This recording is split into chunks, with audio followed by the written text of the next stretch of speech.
shuhuda nyingi lakini nitaongea chache. Sawa. Unatoa ngapi? Shuhuda ngapi? 3. Zingine siku nyingine. Haya. Toa. Nitaanza na siku ya kwanza kabisa nafika hapa. Ndio. Hii simu yangu hii siku ibada ilivyoisha sasa nilipokuwa nakuja. Nilipoondoka baba akatutamkia kwamba nendeni na malaika. Sasa nilikuwa sijawahi kuambiwa eti nenda na malaika. Sasa nikaondoka, nikapanda bodaboda, nikawa nahisi kama nina fulani na mtu pembeni. Tukaondoka. Nafika njiani kumbe simu nimeangusha. Nafika mbele kabisa nakaribia nyumbani. Ndio nashtuka sina simu mkononi. Nikaanza kuwaza, tumeambiwa tuna malaika tuna mbona hivi sasa nikaanza kukata tena tamaa. Nikamwambia boda turudi.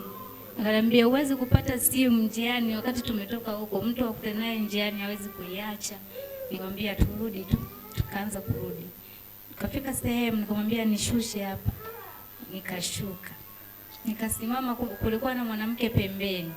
Akaniambia, "Dada, mbona kama unatafuta kitu? Umepoteza kitu?" Nikamwambia, "Nini?" Nikamwambia simu. Akaniambia, "Hii hapa."